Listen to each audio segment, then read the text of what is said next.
Ladies and gentlemen, the last few weeks in WWE, something has been afoot. Something is just off. There are a lot of changes, a lot of positive changes, some questionable ones, but all I know is a panic button has been hit and we need to dissect it right here, right now. If you are new to the channel, be sure to subscribe to join us on our journey with all of our wrestling content we provide for you. Let us know if you want to see anything new, any kind of different videos you want to see. We want to, bring you the best content out there. So let us know in the comments what you want to see. Until then, I'll keep doing what I'm doing and I hope you like it. Let's just start by, let me get comfortable. I just want to have a conversation. So, I don't know what changed. I mean, I do, but WrestlePalooza failed miserably, in my opinion. It terrible. It was ranked a C by ESPN. I think Triple H is seeing like we have this new partnership with ESPN, and we have to figure this out. And then Crown Jewel happens, and Crown Jewel was decent. It was not a bad show by any means. I did a reaction here to for you guys, but definitely not a bad show. It seemed like we're going a step in the right direction. But the SmackDown before that, and then Raw, and then SmackDown, and now Raw tonight, something's going on. I think Triple H is using his burner phone and he's changing stuff because he's seeing what we're all saying, and something's going on. So we all question like Nakamura his last run, right? And how kind of it was okay. I like the Japanese like vignettes where their subtitles. I was digging that, but they did nothing special with him. He defended the title like twice in 80 days, and it was when he won it and then when he lost it. But now all of a sudden, like he comes out for the Open Challenge a couple weeks ago, and it's babyface Nakamura again. Like, oh, this is a refreshing thing. Like we like Nakamura this way. They're doing something meaningful, putting him back in a title picture. Obviously, the MFTs broke that up, but that was like one change where I'm like, usually the last couple of years they would have just shoved him back out there in that shtick that we didn't like. So uh, that was for me. I noticed like, okay, giving us back like, okay, Nakamura is this baby face again, back to his origins. And then the last man standing match, that was I mean, now it should have been on Crown Jewel, but it was great storytelling. Zelina Vega now shifting over with Aleister Black, like that's going to add a lot of context to their storyline. It's really good. That's another nice change where it's like they didn't do anything with Zelina Vega anyway, so instead of just putting her in the catering department, put her with her husband and let him do something special. So we'll see. I hope it's not any hocus pocus stuff. I hope it's like straight up like they're just this kind of what Karrion Kross and Scarlett should have been in WWE before they didn't re-sign them. And then Crown Jewel happens, right? Now Seth gets hurt. I know that. We all know that he is now having surgery. Like this is not a game anymore for him. It's not a fake. It's not a fake injury. He's really hurt. Instead of WWE and Triple H, I know what they would have done. Well, when Seth is gone, Braun and Braun can hold the fort down, and they can say, there may be another champion, but we're still division when Seth comes back. And they would have just been in limbo all the way to Seth came back. They pulled the trigger early. They had Braun turn on him. Bronson Reed sided with him, and Paul Heyman sided with him. So another nice change that we didn't go right back to, well, Braun and Braun gotta wait until Seth come back now because we're not done with the story, because Triple H loves his long storytelling. He pulled the trigger. He made a change, and now we have a new dynamic on Raw, and we're going to see where that goes. It's really good. Then we have SmackDown this past Friday.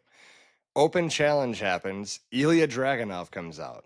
And I'm like, okay, this is amazing. Ilya Dragunov and Sami Zayn are going to burn the house down. No pun intended to Seth Rollins' music, burn it down. But anyway. And they had a banger of a match, and my jaw drops when Ilya Dragunov wins the United States Championship. Side note, he's more jacked. He's bigger, and that nice tattoo he's got here, I don't know, it just looked a little bit more of an edgier Ilya Dragunov, and more, he's jacked, so he's a little bit more threatening than he was before. So I like that he took the time to bulk up too. But it was a great match, and he won the title. I couldn't believe it. So that's another change where it's like maybe we're actually going to do something with Sami Zayn. We took the title from him. Let's get Ilya Dragunov in a position where he should be as well, because he's a really good name in the industry. I gotta say though, I don't want the open challenge to go away. That's the best thing on SmackDown right now. Like, forget Cody Rhodes, forget all of it. I love the open challenge. I love the dynamic of you don't know who's going to come out. John Cena started it. It's awesome. Let Ilya just keep doing that, because it's really good, and it would be a good way to get him integrated in different things before you have to shove him into a storyline. So let him get his feet wet, work with some people, do the open challenge. Keep it simple. You're already making changes. Keep it simple. And on the same episode, how many of us, raise your hand? I see you. Raise your hand. I did it too. I'm raising my hand. How many people said Cody Rhodes is boring as champion? I've said it because I think he is. I think that he's run his course as what he could do as a babyface champion. He started looking a little heelish against Drew McIntyre. Now, I'm not saying he's going to pull a heel turn, right? But he caused the DQ. He attacked Drew after the match. Like, if you look at it black and white, he was the heel here. He was tearing shit up. He attacked Drew McIntyre post match, hit him with the title to cause the DQ. It was nice to see a little bit more of an edge to Cody. That's what I want to see it with him as champion, is like having this battle of like, he always wants to do what's good, but he is willing to get his hands dirty and keep him like a tweener baby face. That's where I want to see Cody. Maybe not a full heel turn for a while, but don't be we've already lived this with John Cena in the 2010s, like the good guy coming out every week, and it got tiresome. I love John Cena, but it got tiresome in that time. Don't do that with Cody Rhodes, right? This is my opinion. If you don't like it, drop it in the comments. I don't care. I'm bringing you my opinion. This is my show. I'm bringing you my opinion. And then we get to Raw tonight. Instead of Triple H booking it cut and dry, well, Braun Breaker took out Seth, so it's going to be Braun versus CM Punk at Saturday Night Main Event for the title. Instead of blowing your wad on that match right away, okay, great. Braun and Braun aren't even in the Battle Royal to determine who's facing Punk. That was nice. That was a nice touch, because you did this to Seth. Why should you get rewarded to be in that match? That was nice. They're very good touch. Having Paul Heyman tell them, like, because now he's the true Oracle. Because it didn't make sense with him and Seth there, because they're both good mouthpieces, and Paul kind of felt he just fell into the background. Now he can say, Braun Breaker, Bronson Reed, I know how to get you where you need to go. And he can be that consultant to them, and they can learn from him. That's where this story is going to really take off, is Paul Heyman being that figure to them and telling them, like, hey, I got Brock Lesnar to this first title reign, 434 days. I did this with the tribal chief. They did it by listening to me. And now they're like, okay, we got a lot to learn. That's awesome. That's how you should have started this. I do like where the Dominic Mysterio stories have been going. He's been being booked really good. Instead of falling into the whole Judgment Day thing of where they all don't defend titles, it's been a nice change that he's been having to defend like every week almost. So, again, just another nice touch that I noticed. Now, as much credit as I'm giving Triple H that there's been a lot of changes, not necessarily all these ones I mentioned are like really good. They're trending the right way. We're doing something different. That's what, at the end of the day, in every job I've worked at, I've always said, if you do the same thing and you fail, then you did nothing to help yourself. You are the reason that you failed. But if you can go to your boss and say, hey, I failed, but I tried this, and this differently, and that's going to help me gain insight to do this, and this better later, he's going to be happier with that response. So we are happier knowing that you may not be successful right now with booking, but you're changing things to get to there, which is great. But again, with all that said, all these positive things I'm talking about, we're going back to Jey Uso versus CM Punk at Saturday Night Main Event. It's like Jey Uso, LA Knight, CM Punk, Jimmy Uso.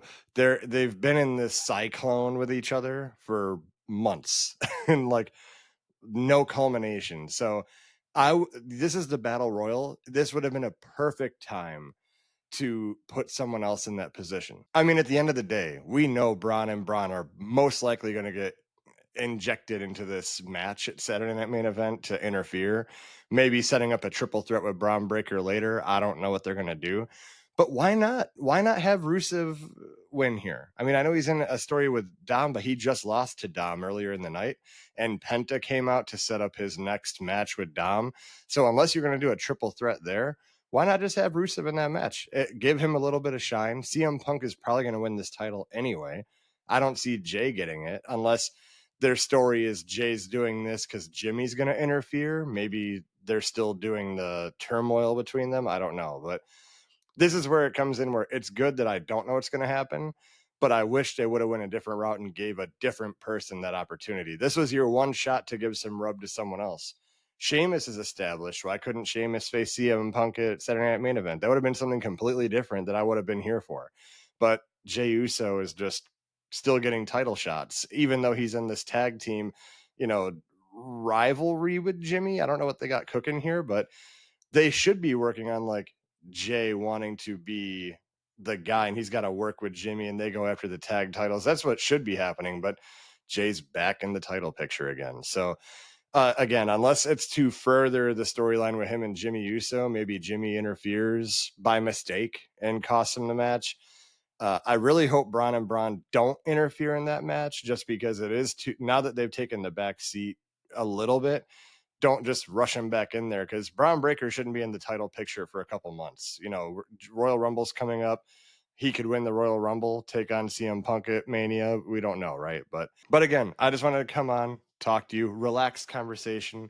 You know, there's been some good changes. I don't know if it's because ESPN gave them that review at WrestlePalooza and that kickstarted their brain to start changing things slowly since then. Yeah, I don't know. It's worth watching now. Like Raw and SmackDown don't feel like filler. Like I feel like I have to watch it or I'm gonna miss something. Like Ilya Dragunov won the title. I would have missed a title change. I would have missed Braun Breaker turning on Seth Rollins. I mean, the last big episode we did, I said that it felt like filler and I should just wait till the PLEs. No filler the last few weeks. It's been pretty good television. I gotta admit it. So if you agree, like I say every week, drop it in the comments below. And if you don't agree, let's hash it out in the comments below and see where we disagree and all that good stuff. So again, follow us, like us, subscribe, all the good stuff. Hit the notification bell so you know when we drop new videos. And again, I appreciate all the support. We will see you. I'm trying to do the Jey Uso. We'll see you on the next one.